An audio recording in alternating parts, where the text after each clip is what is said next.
Welcome to the MuseCast, where we squeeze every last drop of inspiration out of Sunday's sermon. Dan, I think I need you to start that again because you did palms up. What? Palms to the sky, you know? Okay, so is that what we're doing? No, I need you need the finger. Yes, thank you. Okay, hey, welcome to Action. the MuseCast. What would you say, Shawna? Hey, what would you say if I got a clapboard? Like action. Would that? I would probably laugh. And that's okay because I do that a lot anyway. So if you want to get a clapboard, Dan, if you had, like, were you a director in a job or something? Because I know you had 22 million different jobs. So I have not had that job. Okay. I was half expecting you to say, well, when I was a director of this soap opera, I have this clapboard. Mm-hmm. I would not be hovering just an inch above poverty if I was ever a director of a movie. I don't think so. Okay. Well, Dan, I do have concerns for you. I want to know how you're doing with this intense heat that we are getting up here because Minnesotans aren't used to it. Yeah, it is intense, and it's a different type of heat than Florida heat for sure. But I was just talking to Barbara this morning. I like the heat. Like if we're just out hanging out in the yard or going for a walk or whatever, like I don't mind. Like just even if it gets a little sweaty, and that's fine. I like that.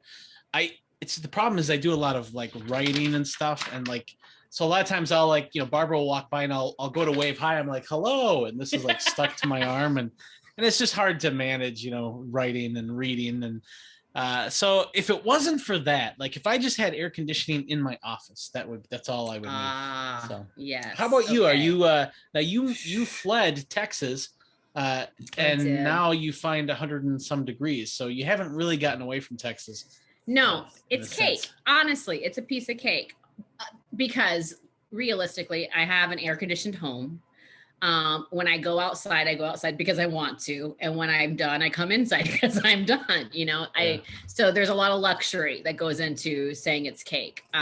But it is funny because my son just got back from a 10-day band tour and they went down to New Orleans and they did a bunch of concerts and stuff. It was a really great experience for him. And they, Memphis and Arkansas and Kansas City. So it was great, but it was hot. And these are students from Minnesota. And so a lot of them weren't super used to that. And so when he gets back home, he just got back home last week. When he gets back home and people are talking about how it's so hot here, he gives them this little mini lecture, you don't know heat and humidity. It's just, yeah. The worst heat and humidity I've ever experienced was actually in Texas. It was in San Antonio. It was in San Antonio, and my buddy Randy and I were driving, and it was kind of busy, so we were just going 10 miles an hour, bumper to bumper kind of thing, and it started raining, and there were no clouds in the sky. Yeah. And just because it was just so humid, all of a sudden it just emptied. So it was so weird. And I think if you're from up here, you would think, oh, the rain fell. Well, that must have been a relief. Heck no. It just makes it more humid and just thicker and just, So you know what? I am not going to complain other than I want people to stay safe. Seriously. If you're local, stay safe. That's important. But I'm not going to complain because we all know what we get about 6 months out of the year. So let's just embrace it. Okay, now that we've got all that sorted out, Dan, Greg talked to us this weekend about playing God. We're still in cross-examination. Mm-hmm. We're still talking love and judgment. And Greg's sermon this weekend was playing God. And so, drum roll, ready? Yeah. It's sermory time. All right. You know what I'm going to do is I'm going to switch glasses. I got oh, that's better. That's okay. Okay. Yeah, these are these are really thick. And this is much more invisible. So. Oh yes, I can't even see him, Dan. What are you talking about? Right. Yeah. So, all right. So Greg talked about playing God, and he looked at the tree of the knowledge of good and evil, and he made a couple. He was kind of all over the place, but I would say the heartbeat that kind of tied everything together was this idea that when we judge, we're actually playing God.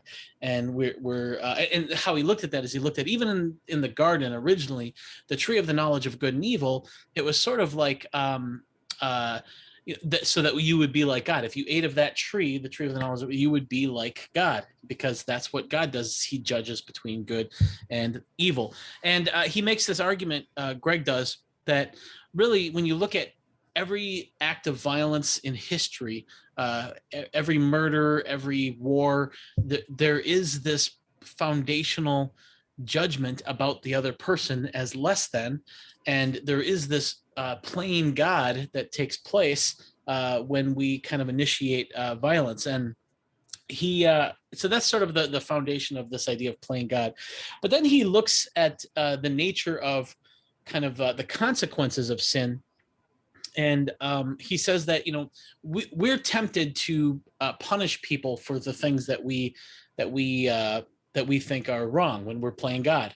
And what Greg argues is that God's wrath, God's punishment, is actually built into the sin itself, and so that sin itself is inherently self-destructive, and the consequences of our sinful behaviors, they always ricochet back on us.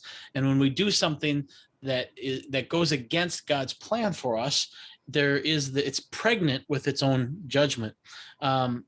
And so he gives a couple examples of this.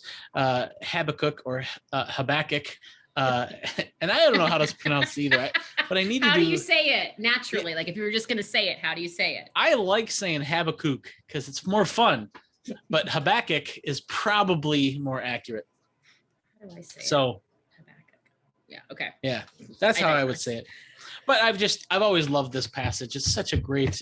This passage is always comforts me, especially in light of kind of my love of nature and animals and so forth. But it's Habakkuk 2:17. For the violence done to Lebanon will overwhelm you. The destruction of the animals will terrify you. Because of human bloodshed and violence to the earth, to the cities who live in them, their fear will be your fear. The animals' fear will be your fear, Habakkuk says. And that is sort of what the wrath of God is. And then Greg kind of talks a lot about kind of like, what we do to nature, what we do to animals. The way God has done it is that will somehow ricochet back upon us. And so that's one of the examples that he gives. Another example that he kind of gives is the story of Joseph. And this is such a great story. I wish we could just go into the whole story, but Joseph is basically this guy who's got a bunch of brothers who are a bunch of jerks. And Jacob, Joseph's dad, loves Joseph the most, and the other brothers are envious, and so they try to kill Joseph. Actually, they leave him for dead in a well, and but he gets rescued and becomes a slave, and then all these other bad things happen to Joseph. He sort of has a pretty dramatic, miserable kind of life, but the whole time he's faithful to God. And he has this gift of interpreting dreams. And so he ends up working his way up into this powerful position. And then there's this great famine, and the citizens of the country are just like devastated and starving. And people are coming to Joseph to ask for support from the kingdom. And one of the groups of people that comes to ask for support is his brothers, who many, many years beforehand had left him for dead in a well, and kind of initiated this long sort of tumultuous life that he had. And of course, they're all terrified that, here we're starving, and the person that we have to see is the guy that we left for dead, and now we have to beg him for food. He's not going to give us food. He's going to give us our comeuppance. He's going to get his vengeance against us. But it's in just this beautiful scene. Probably, in my mind, top 3 beautiful scenes of the Old Testament for sure. Joseph says, "Do not be afraid. Am I in the place of God? Even though you intended to do harm to me, God intended it for good, in order to preserve a numerous people as he is doing today." And so a couple things about this. The first thing is that they were expecting him to judge them and to bring about punishment on them. But Joseph recognizes that type of behavior that's the role of God. And so he says, am I in the place of God? That's not what humans are supposed to do. That's what God is supposed to do. And then the second thing is that, you intended this for evil, but God has worked it to good. We can trust that God is going to bring good out of all evil. We don't need to play God and judge, because God is going to make it right. God is going to make it beautiful. And that's definitely what happened in the case of Joseph. The serpent said that when you eat of the tree, you will be like God. This is what God said: if you eat of the tree of the knowledge of good and evil, the serpent says you will be like God. And in a weird sense, that's sort of right. But the problem is that's not where we're supposed to be. That's sort of what God is supposed to do. So there's a lot of stuff here, and I'm kind of jumping around like, which one should I say? And I haven't really put this together in a nice, coherent way like I should have. But the last thing I'll say is all of this kind of goes back to gap. And, when we get all of our life from Christ, we are secure. We don't have to worry about what other people say or how other people judge us, because we base our view of ourselves on what God says about us. We can agree with God that the people that we encounter, even the people who wrong us, have unsurpassable worth, and we can believe these things so much that we can pray for our enemies. And nowhere in Gap is there this idea of judging others, and I think that makes sense. We can just, part of getting all of our life from Christ is also getting our security about the future, getting our security about the wrongs done to us, trusting that God will take care of the things that God is supposed to take care of in his throne. And that's kind of a sloppy summary, but hopefully it gets us what we need to have for our discussion here. I think it will. I think we can always make it work, Dan. Good job. I think I am reflecting more on, and you brought up this point in your summary, I'm reflecting more on what Greg talked about, how this judgment is really kind of like the foundational thing that has led to so much death and destruction, murder, war. I am thinking through just the personal implications of that. Like, if you try to sit down, and it's almost like a beautiful mind, like in this act of violence, where was the judgment? What point was this person deemed worthy of overtaking? It just it's a lot to process. And then I think it's always important to turn that internally, put up the mirror to yourself to say, okay, how's this played out in your life? If it has. So I'm still processing that and reflecting on that a bit. I have some questions though, because, we're both in a variety of contexts within our roles at Woodland. And so we hear feedback from folks and questions. And I will say, interestingly enough, let me know if this surprises you, Dan.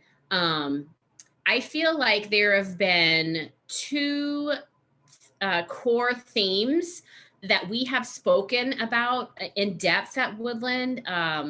And I'm not even going to talk about politics, but there are two core themes that we've spoken about in depth that I feel like we've gotten some pushback. Not all of it bad, but just you can really sense people wrestling with it. And the first one would be, of course, anytime we talk about racism and the length in which we've talked about it, especially in the aftermath of the George Floyd murder. But second has been this judgment series. Yeah. There has just been a pushback. And again, not always bad, but people just really, really struggling with that. Does that surprise you that people are, and when I say struggling, I mean really trying to dig in and process this, and just it's kind of become a paradigm shift for a lot of folks, and they're just having to take a beat to kind of ingest it all and see what they think about it. Is that surprising to you? Yeah. Well, on one hand, it is just because, we've talked so much about it. I wonder okay, what rock has not been overturned yet, Yeah. But then on the other hand, I'm not surprised, because there's a reason why it's sort of the foundation of kind of the God's story, is that, everything goes wrong when humans try to do what God has protected for himself to do. And we are called to be like God, in how we love one another, but we are restricted from being like God in judging one another. And so God has these boundaries, and yet we're always tempted to do the thing that we're not supposed to do. And you see this kind of reverberating throughout Scripture over and over and over again, for a reason, because it's so close to our heart that we just want to judge. And I think that the fact that the story says that it's the tree of the knowledge of good and evil, that is, that it's some type of fruit that we eat, that, or another way to say that is, the way Greg has said, is that we get life from judging. And but the problem is that we think we're getting life, but it turns out that fruit is poisonous. And so, and that's exactly what you see throughout the text is we have this hunger. We think we have a hunger for it, but it's a false hunger. It's not a real hunger. And eating from that ends up leading to death. And so, but I mean, you see it, you just see, like, on social media, like, people, they profit off of their judgments. They gain followers if they're really good at tearing down a viewpoint or a person or whatever. The better they are, and I have several examples floating in my head right now, but the better they are at making a certain person or a certain group of people look ridiculous, the more likes, the more retweets, the more attention they get. And so there is sort of like this vengeance entrepreneurship that Bill talked about. Do you remember? Yeah. Crisis entrepreneur. I can't remember how he said it. Yeah, crisis entrepreneurship. Yeah, it's just like, people monetize crisis and right, combating people against each other. And but I think we do that at a smaller level personally too. Like, we feel good if we understand who the enemies are. And that just makes us, for some reason it helps us. And maybe there's an evolutionary reason for that, or a biological reason. I don't know, but it's the case. So on one hand, I do understand why people just want to cling to their judgments. And so this is something. So a lot of times you and I have a vague general idea of the direction we want to go in the MuseCast, and other times we just roll with it and see. And so today we're just kind of rolling with it. So see if you can roll with this, or if you're okay with rolling with this, Dan. Still sticking to what we're talking about here. Like, so with racism stuff, there's always the, well, what about this? And what about that? And what, all the whatabouts that I always like to talk about. And so with judgment, we have gotten quite a few, well, what about? It's like people really want to know, when can I judge? Yeah, right. When is it okay? When do I have permission? Yeah, they're just tell me now. At the bit. Yes. Yeah, totally. Oh my gosh. Okay. So let's just kind of try to tackle some of these whatabouts. And so, are we saying, Dan Kent, do not judge? Is that the same as saying do not hold accountable? What about accountability? Yeah. I think, accountability is, I think what I would say is that when you're holding a person accountable in society, and I'm thinking here like a police officer, let's say, that's all contractual accountability. That's all. These are the expectations. This is what we want you to do. And if you fail to meet those expectations, then we're going to hold you accountable to those expectations.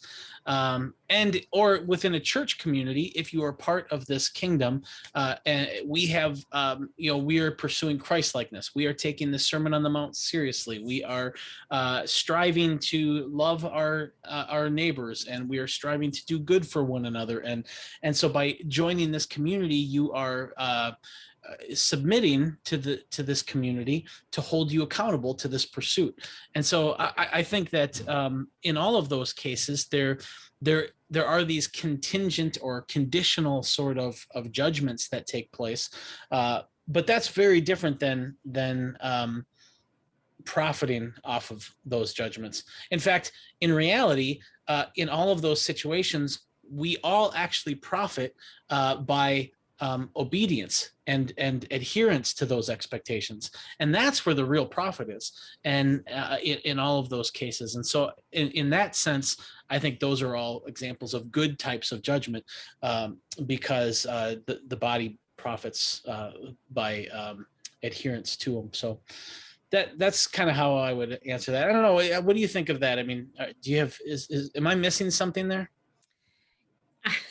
I don't think so. I think it's so nuanced, and I think accountability is different, and it depends on the context in which you're trying to hold someone accountable. And it's definitely different if you're trying to hold a system accountable. So it's very nuanced. And I think it'd be a 3-hour show if we did a deep dive, and I don't even think we'd come to a conclusion. So I'm going to say, I like where you were going with that. Well, okay. Let me say this.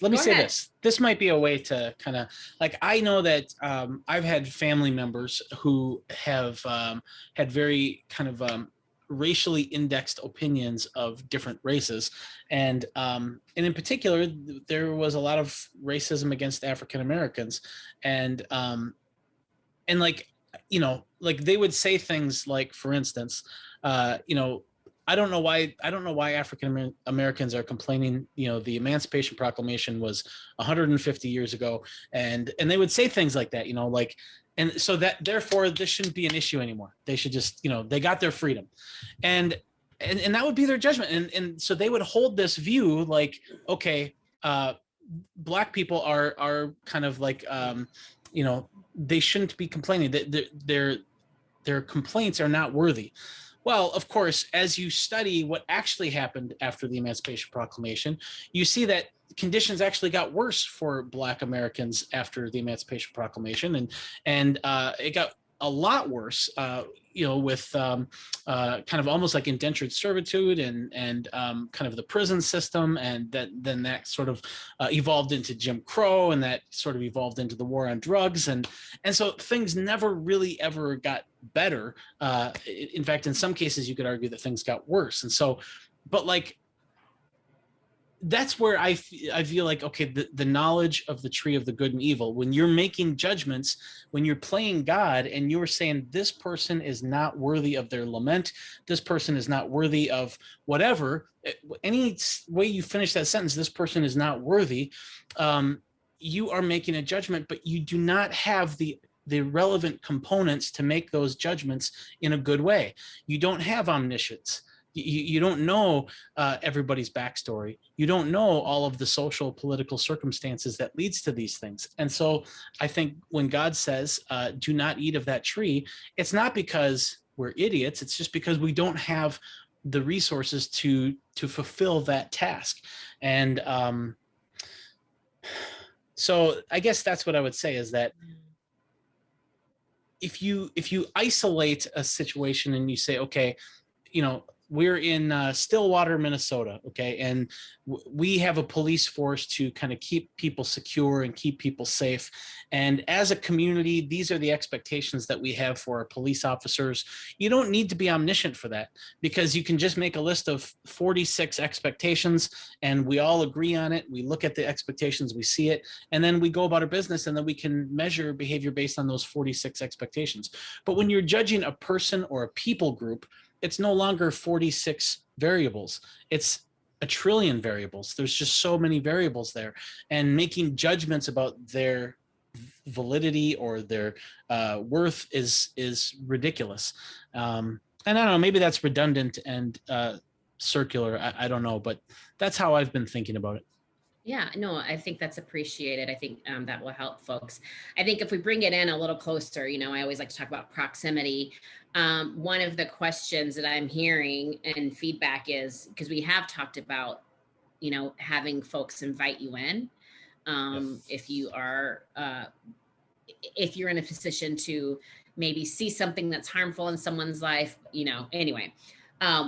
So the question is, what about when you are in a relationship with someone, you love them, you see them doing something hurtful, but they haven't, quote unquote, invited you in? Do you just leave them to their own devices? Do you allow the damaging behavior to continue? Like, how closely do we need to follow this permission to speak in?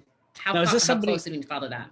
Yeah, that's a good question. Is this somebody that you know, or like, how well do you know that person? In this example? Yeah. I think it's someone that they know. I think it's, if you want to think of, maybe a goofy uncle or a friend. I think it's someone, at least, okay, so again, we hear general feedback. I try to condense it down to something that we can talk about, a specific thing. And so I think the general consensus is you can know someone, be even in some sort of relationship with them, but they haven't necessarily invited you in. But if you still see something, can you say something? Yeah. I think what I've seen people do, and I'm not good at this, but I've seen other people who are good at this, where they'll just they'll ask, like, tell me about this, behavior that you're doing. Tell me about smoking pot, or tell me about using methamphetamine. What is it about methamphetamine that you like? Because it's weird that you seem so excited about your methamphetamine use, but I see so many news articles that talk about how dangerous it is. What can you tell me about that? And so then you're not like judging, you're gathering information, and they might say that's none of your business, in which case you say, okay, that's fine, and you move on. But I don't think that it's wrong to gather information. Yeah. And I also think this circles back to something we were talking about last week, is sometimes if you are confronting a loved one with something that's harmful or something they're not quite ready to admit to yet, they're gonna push back. Like very rarely on time number one, they're gonna go, oh, thank you, I've seen the light, I'm ready to change. Like, and so I think, again, I don't know that there's not a recipe for this. When you're in relationship with people, I think you have to use the Holy Spirit, wisdom.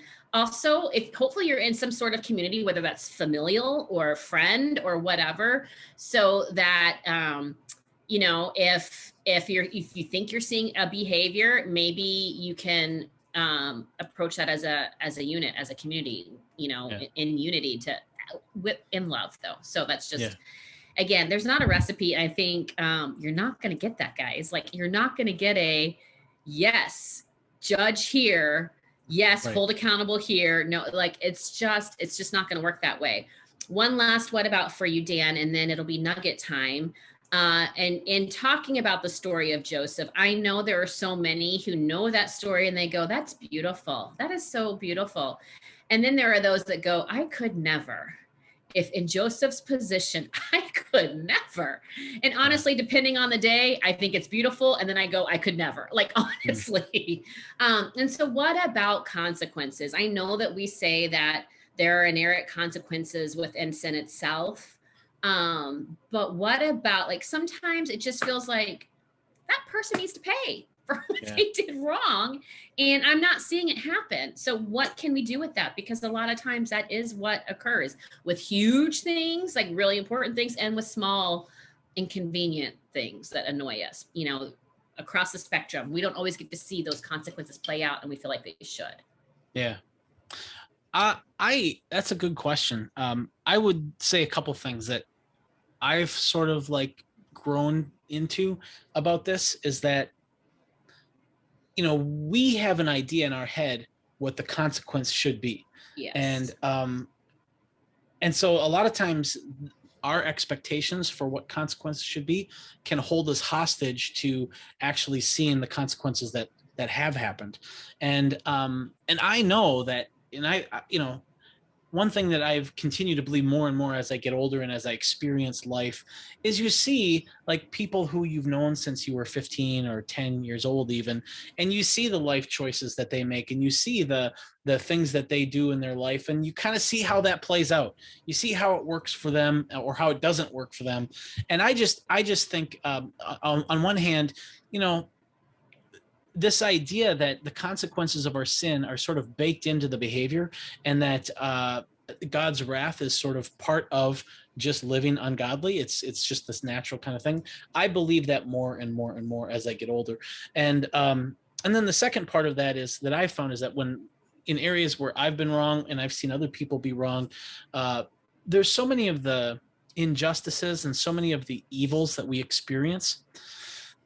There is no like relevant compensation for. And I see like a kid whose parents have been killed and they're 6 years old, and some evil, army comes in and slaughters the parents. It's like, okay, well, what are you going to do other than somehow resurrecting my parents? Mm-hmm. How are you going to, what's the punishment for that? There's, it doesn't matter if they hang or spend the rest of their lives in prison. I'm still not getting my parents back. Yeah. And so there is no backward looking way to remedy that evil while we're on earth. And so the only thing that we have is to make something good going forward. And when I see Joseph and I see all of the horrible things that he experienced in his life, there's nothing that the brothers can say if they, sorry, or there's nothing that they could say that could give him freedom for all of those years.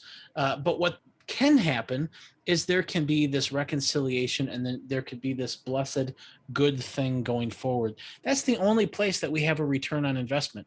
There is no return on our investment going that way.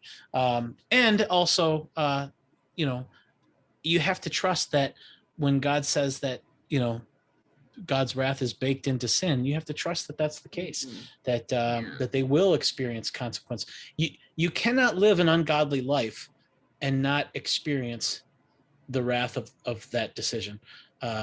There's a reason why God calls us to live a certain way, because the alternative is somehow ungodly and hurts. Mm-hmm. That's what I would say. What would you say? Yeah, I yes to all of that. And I would add that in my own life, I've had to ask the Lord to show me why I find it so necessary to witness the consequences of someone else's actions, even if what they did was to me. Like, I've had things in my life where no one was ever held accountable. They just got to go on about their life.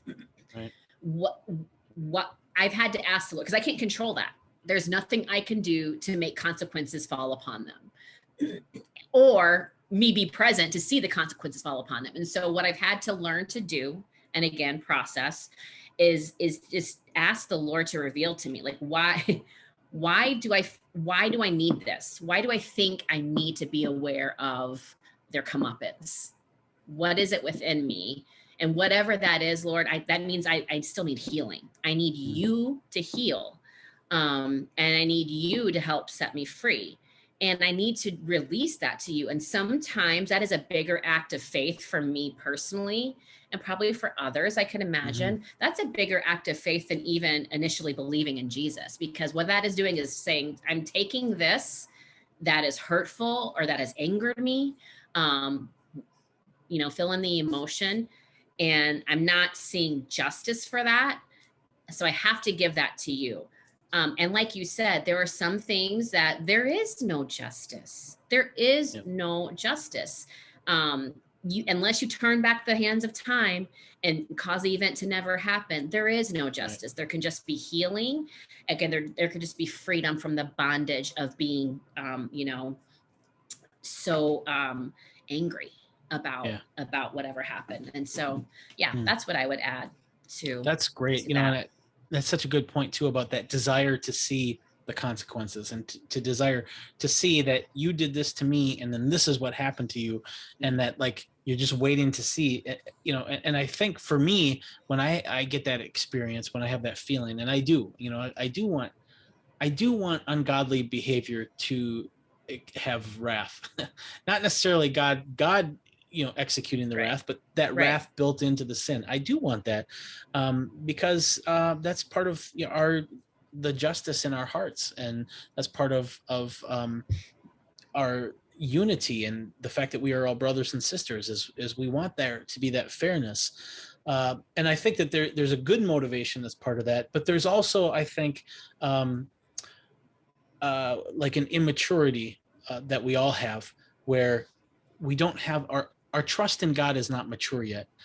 This idea that God will actually judge, I think part of us doesn't trust that fully, and we want to see it.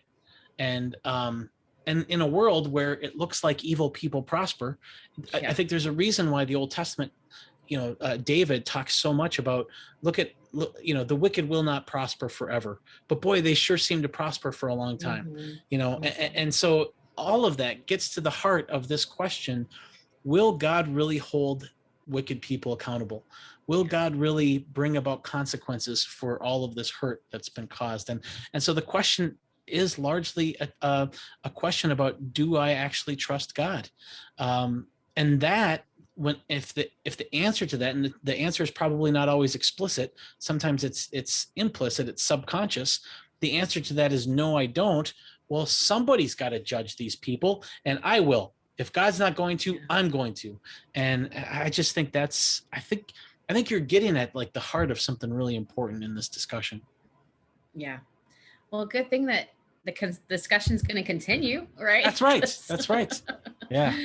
All right. Yeah, I feel like we were just kind of getting to something. However, it's nugget time. And like I said, we will circle back. So don't fret, people. The conversation will continue. Yeah. All right, Dan, it's nugget time. Yeah, I don't know. I don't have a nugget prepared. So I guess what I would say is I've been thinking a lot about theology lately, and shocker. I know it's yeah. But in particular, I've been thinking about like, when I was in college, I was a little competitive about like some of these theological ideas, and I got life off of arguing against people who disagreed with me theologically, and as I've gotten older, a couple things I've noticed is that people who hold different theological perspectives, and you don't even have to get specific, just whatever the issue might be. It could be, what happens after death? Do we sleep? Or is there a purgatory? Or does God, know the future as it is? Or does he know the future as possibilities? And all of these kind of theological issues. As I've gotten older, I've noticed more and more that the people who hold these different perspectives, they tend to have similar life stories as other people who hold that perspective. And one of the things that I've been kind of exploring just as in my own reflections is, how much of our beliefs are based on what we've experienced in the world, and how much of it is based on, logic and reason. Because we tell ourselves and we tell each other that this is the logical, answer, and a reasonable person would see it this way. And I just wonder how much of that is actually a person who has experienced what I've experienced would see it this way. And I don't really have a nugget there other than as we, as I am kind of going into like social media and places where people argue things and they, defend their perspective, I'm trying to explore more and more what is the life story behind this perspective. And I just think that there is hope for compassion and hope for connection when you ask those types of questions, instead of what is your argument or what facts do you have to support this claim. And so I guess that's what I would say. It's more of a reflection than a nugget. It's all right. A nugget can be a reflection. That's all right. Okay, good. We make up the rules about the nuggets, Dan. Yeah, so that's a good point. That's a good point. Thus, let it be so. A nugget can be a reflection. My nugget will be, I think let us all really sit in the space of honesty before the Lord. I feel like I say this a lot, like being open-handed before the Lord, but I think it's so important. I think if there's any part of you that that have been listening to these sermons and you're just really struggling with, but what about that? Like, if you're really looking for, and I get it. So this isn't a judgment, but if you're really looking for, but the permission, like what are the avenues of permission in which you can judge? Maybe just sit with that a bit and ask yourself why is that so important to you? Knowing that we're not saying no accountability. We're not saying no boundaries. We're not saying put yourself in unsafe situations with unsafe people. We're not saying any of that. And so if knowing what we're not saying, if there's still a little trip up over what is being said, my encouragement, because this is something I have to do regularly, is just to sit before the Lord and ask, why do I feel a right to this? Yeah. Why? So that's again, no judgment. That's right. That's a great question. All right. Thank you, Dan. Well, thank you for this conversation. Stay cool. Stay safe, everyone, and please continue to tune in to the sermons and circle back with us on the MuseCast. Send in your questions, musecast.org, right? No, is that what it is? MuseCast at whchurch.org. There you go. Yeah, musecast.org. Oh my gosh. Hey, it's right on the thing. So let me just say, yeah. Let me just say one thing in closing here. I feel, and maybe it's the humidity, but I feel like really flat, you know? Like I just feel like, well, Shawna, I think the sermon this week was, and Greg talked about God and Jesus, and I'm grateful because you bring such great vitality and energy to the thing. So, well, thank you for that. I wasn't thinking of you being flat Stanley today, so it's okay, Dan. It's okay. It's all right. All right. Send in your questions. Tune in on YouTube. Chat with us when the show airs. Catch us on podcast and just, continue to be engaged. We love it. Have a great week, you guys.